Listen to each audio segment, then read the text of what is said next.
ya Bwana wetu Yesu Kristo, ilivyoandikwa na Mateo.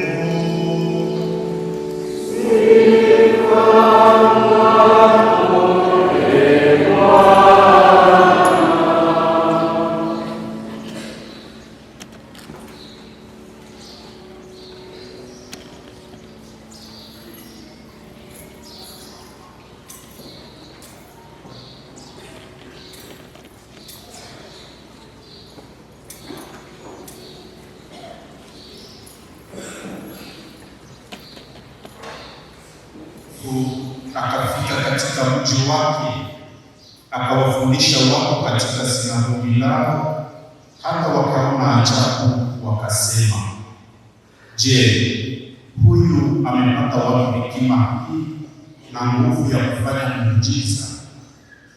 Je, huyu si mwana wa yule seremala, mama yake jina lake si Maria, na ndugu zake si Yakobo na Yosefu na Simoni na Yuda, na dada zake, je, si wako wote kwetu?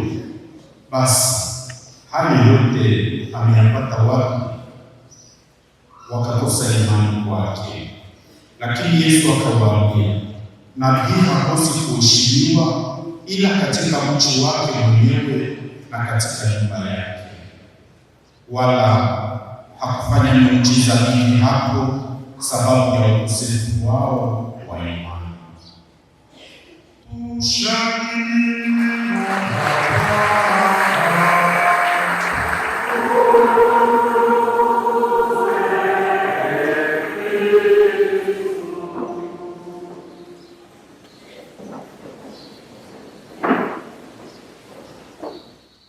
Je, huyu amepata wapi hekima hiyo na nguvu ya kufanya muujiza? Je, si mwana wa yule seremala? Wapenzi, ya maulizo hii ya wana wa Israeli Wayahudi wanatuliza juu ya Yesu, tunakuta sisi wenyewe namna gani tunazoea kudharau aina fulani ya kazi, na hasa kazi ya mikono. Wanajiuliza namna gani mtu mseremala atakuwa na hekima ya namna hii, atakuwa na nguvu ya kufanya miujiza. Naweza kwa wale Wayahudi, Yesu alikuwa mtoto wa Herode au mtoto wa Kaisari, hawangejiuliza maulizo kama yale. Nikutambia kwa katika ya lazima tusikie vyema maana ya kazi hii. Kwa siku leo tunamwambia tuna sherehe siku ya Yusufu mfanyakazi, siku ya wafanyakazi ulimwenguni kote. Ndio siku ya parokia yetu ya katedrali. Tunataka kushukuru Mungu kwa miujiza yote ametimiza katika maisha yetu, kwa mema yote ametimiza kwa ajili yetu. Muda wa mwaka huu uliopita tangu siku ya parokia ya mwaka jana, tumshukuru Mungu kwa uzima anatupatia, kwa mema anatimiza katika maisha yetu, na hasa kwa wale wenye kuwa na kazi. Tumshukuru Mungu wale wanaojalia waweze kuwa na kazi ambapo wanapata pesa kidogo ya kuweza kulisha jamaa na kuweza kuwaelimisha watoto wao, kuweza kuwatunzisha. Yote tu mapenzi tunaipata katika kazi, kwani ndani ya kazi tunapata pesa. Ila tunapenda pia kusali kwa ajili ya wale wenye hawana kazi, wale walikuwa washomeri, na hasa vijana wengi siku za leo unajua namna gani wanakosa kazi. Wengi wanasoma masomo ya juu ya university, lakini wanapomaliza masomo hawana kazi. Mwakuta wengi wanakwenda masomo ya kwa masomo ya engineer, informatique, engineer system, engineer fulani, lakini hawana kazi. Wengi wanakuwa labda wanauzisha mafuta ya telephone na vitu kama vile. Tunapaswa kusali leo tukapenzi kwa ajili yao, kwani kila kijana katika maisha yake anapenda aweze kuwa na kazi ya kumsaidia kutayarisha kwa maisha yake ya kesho, na kwa wale wenye kuchagua maisha ya ndoa aweze kupata mchumba na aweze kujenga jamaa.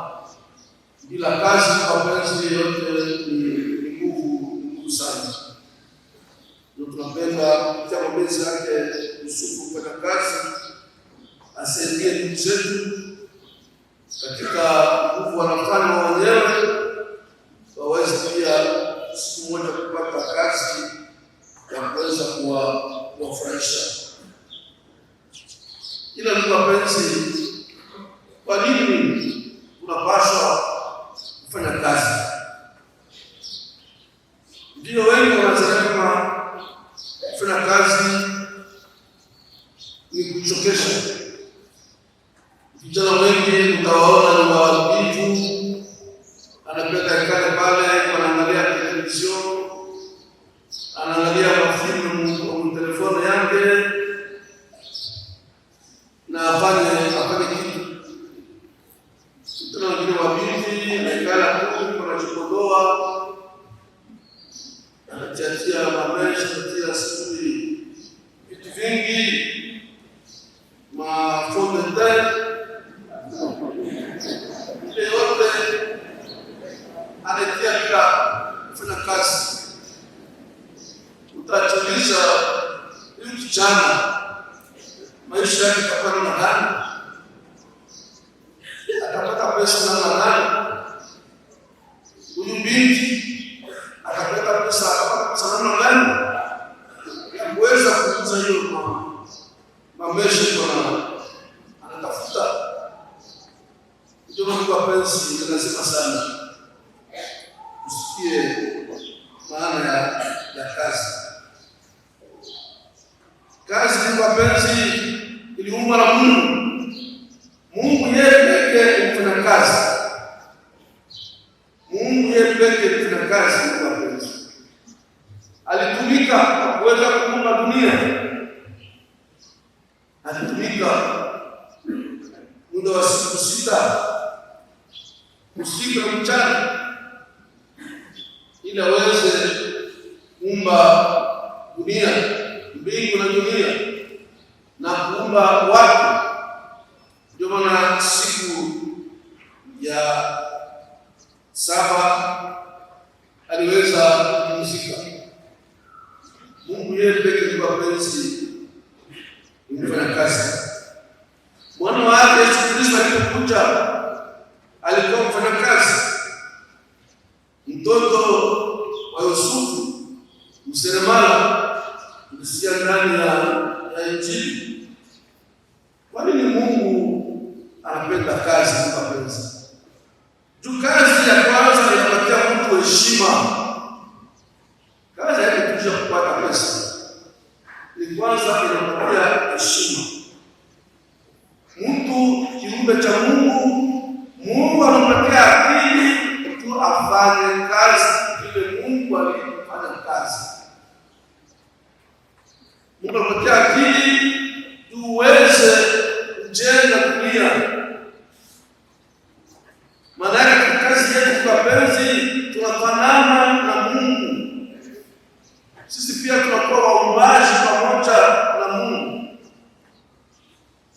Ndio maana fanya kazi, ndio mapenzi tunapenda kwa vijana. Tunataka kusema upate kazi, upate pesa, uwe na gari. Hiyo ni vinyume, lakini kufanya kazi ni lazima sana. Ndugu wapenzi, kazi ni alama ya heshima. Heshima ndio tunapaswa kusali kwa ajili ya wale hawana kazi. Tunawapunguzia heshima. Tunajua leo uchungu wa wazazi wa baba wao, wanayo uchungu kwa kama hawana kazi, wanashinda kunyumba, hawajui kwa namna gani. Wengine walikuwa na kazi lakini imeshakuwa inapotea. Ni uchungu sana, ni shida. Pia kazi itakusaidia sasa kupata pesa. Usitumaini kupata pesa, kupata franc, kupata madolari bila kutumika. Bali utakuwa mwizi. Utakuwa mtu mwenye kufanya corruption, kuchukua kuliwa katika kazi yako. Mke mfano wa Korobeo na chui kwenye ndugu yetu alikatala kukula pesa yenyewe hakutumikia, yenyewe hakuchokea. Wanamwambia atakutia maelfu ya madolari, usiingie tu hapo katika karatasi. Anasema hapana, unapaswa kupata pesa kupitia kazi yangu, kazi Mungu alinipatia. Ulisikia ndani ya somo la kwanza katika barua kwa Kolosai, anasema yote unayotimiza ifanyeni kwa moyo wote, dhamiri yenu yote, dhamiri nzuri. Hiyo ni mapenzi. Kazi inasaidia uweze kupata pesa, upate pesa katika hali halali, hali kuwa sawa, yani kuwa katika mafundisho ya Eklesia. Leo tunasherehekea pia Yusufu mfanyakazi. Siku ile Eklesia iliweka pia kusaidia wafanyakazi watimize kazi yao na roho ya Kikristo. Wasangalie mambo ya kutafuta utashirika, kupata utajiri, kupata nini, uweza kutoa wengine wachukua watumwa. Ndio maana Papa wa Roma wa mwaka ule wa 1915 hiyo 12 akasema ile siku ya kazi isiwe tu siku ya kipagani, watu kunywa, kulewa, kustakana pia mambo ya kazi. Inafaa kuwa siku ya kufikiri, kujua Mungu anapenda kufanya kazi namna gani. Wewe Mkristo unapaswa kufanya kazi yako namna gani? Na Paulo anambia yote unayofanya uifanye kwa moyo wako wote, kama kwa ajili ya Bwana, kwa ajili ya Yesu Kristo. Yote unayofanya kwa moyo wako wote kwa ajili ya Yesu Kristo. Unapotunza mtu wewe mlango, kama unamtunza Kristo ndani ya yule mgonjwa. Unapokuwa mwalimu, unafundisha watoto, tunafundisha Kristo ndani ya watoto. Yote unayofanya uchukue kwa ajili ya Bwana. Ndio tunajua kama siku za leo mapenzi na tamaa nyingi zina shida ya kupata pesa, ya ukosefu wa kazi, na pia tuko kama sababu ya vitu kama hivi hatutapata mabenki yajafunguliwa, aeroport yafunguliwa, ili yote kunasaidia watu kuweza kupata kazi. Unajua kama kwa aeroport ya Goma ilikuwa inalisha, wanasema tamaa kadiri ya 3,000 watu wanalishwa. Kuna kazi ya pale kwa aeroport ya Goma, tangu wa piloti wa avion mpaka wale mama ambao wanasafisha pale kwa aeroport. Lakini siku za leo tunachukua kusema kama kazi ila kwa mapenzi hatuwezi kubakia tu tunanung'unika na kinyongo ndani ya roho, na chuki ndani ya roho, na fitina ndani ya roho. Hapana, ndugu wapenzi, tunapaswa kumshukuru Mungu kwa ajili ya yote tunayofanya na kujua kumshukuru Mungu kwa ile tunapata. Kama mtu anataka kinyongo na chuki na fitina ndani ya roho yake, hata Mungu anampatia tuzo, hata jua kama anapata tuzo kwa Mungu. Tunajua kwa wapenzi, ni lazima sana tuweze kusikia maana ya kazi. Kama Mungu mzima wote ya kutuma wende wafanya kazi wa Kristo, wafanya kazi wa Mungu, wewe mshahidi wa Mungu, uwe askari wa Kristo, wewe kijana, usishinde katika uovu, usiwe na haya kushuhudia imani yako, usiwe na uovu kushuhudia imani yako na kupiga kofi. Ile kofi tutawapenzi jana msaidia kupeleka wanajui kuliko sisi aweze kuresiste mbele ya korupsio. Hiyo kofi inakutuma wende na nguvu ya Mtakatifu. Ni ile jana penzi na kutoka kwa kukusha kwa siku ya leo, mtapata nguvu mpya, nguvu ya Roho Mtakatifu awasaidie muweze kusikia maana ya kuwa watumishi wa Mungu, muweze kujua maana ya kufanya kazi nyingine katika maisha ya wanadamu. Ndio maana kupitia maombezi yake usio mtakatifu tutaomba Mwenyezi Mungu aweze kutubariki, alinde majamaa yetu, alinde wa baba wasiokuwa na kazi, mama wasiokuwa na kazi, na asaidie wale waliokuwa na kazi na roho ya Kristo, ili uweze kutoa matunda mema ya kuleta maendeleo, kuleta amani na kuleta mapendo ndani ya jamii yetu. Bwana awe nanyi.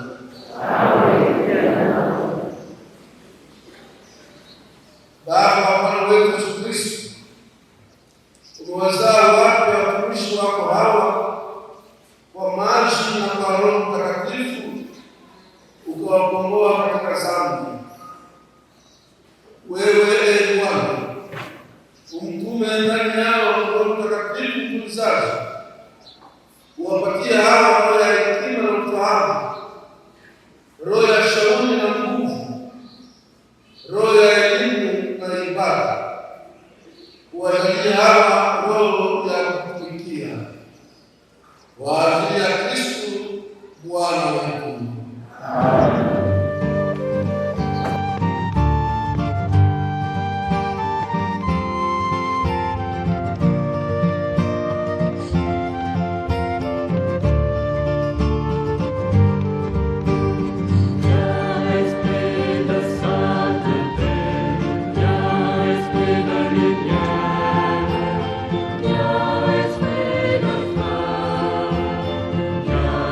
Nous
twendeni tukampokee.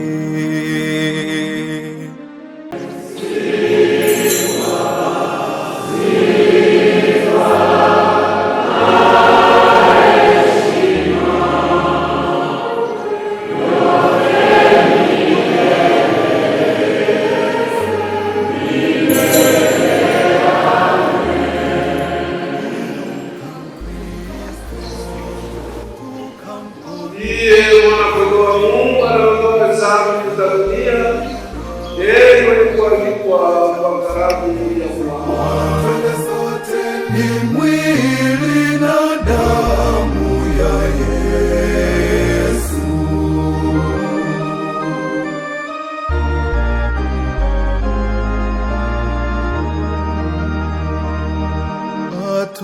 Atuita mezani,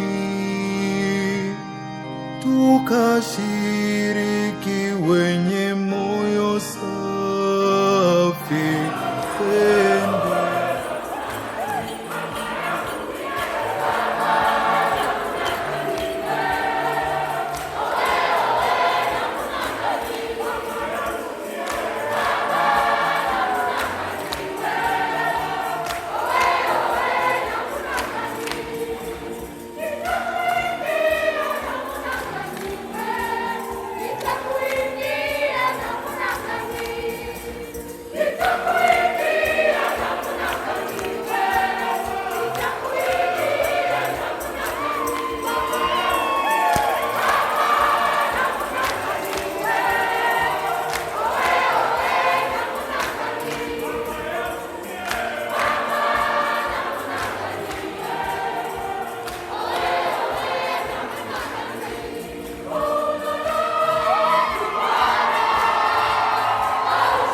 Siku ya shangwe, siku ya sikukuu.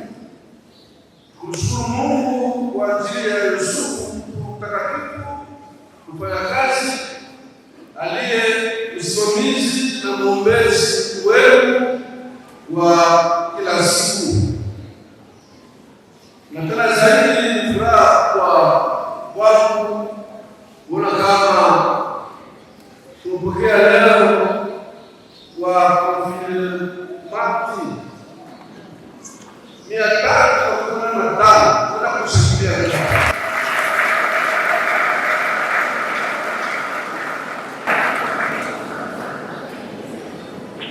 kila mwaka hesabu na ongezeka hesabu ya Wakristo wazima. Mwaka jana kwa 214, mwaka hii unakuwa 315. Katika kwa kesho itaongezeka tena zaidi. Nafurahi sana kwa wenzi na hasa kuona jana jinsi wanapenda kupokea Yesu Kristo katika maisha yao, wanapenda kumfuata katika maisha yao, kushika imani yao. Unajua tunaimbaga nitalinda kweli imani yangu. Tunataka kuimba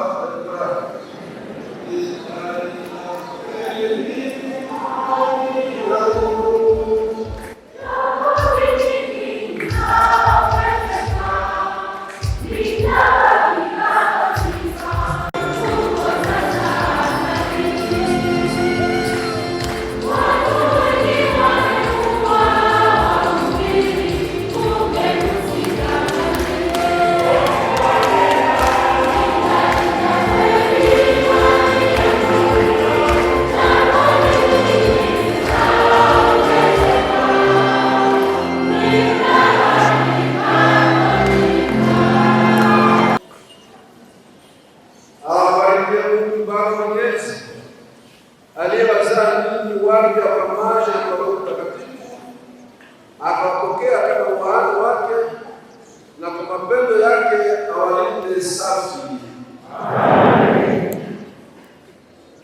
Awabarikie mwana wake pekee Yesu Kristo, aliyeita kama roho ya ukweli atakaa katika Eklesia, na kwa nguvu yake awathibitishe ninyi katika kuungama imani ya kweli. Awabarikie Roho Mtakatifu aliyewasha moto mapendo katika mioyo yenu, naye awaunganishe ninyi katika umoja na kuwaongoza kwenye furaha ya ufalme wa milele. Nayo baraka ya Mungu Mwenyezi iwashukie na idumu juu yenu siku zote, Baba na Mwana na Roho Mtakatifu. Nendeni katika amani ya Kristo. Haleluya, haleluya.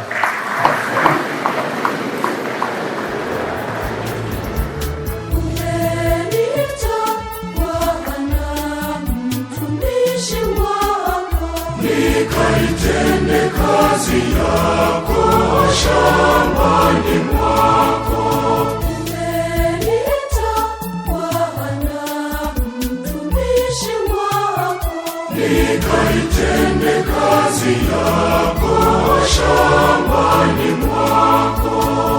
Nami Bwana nimeitii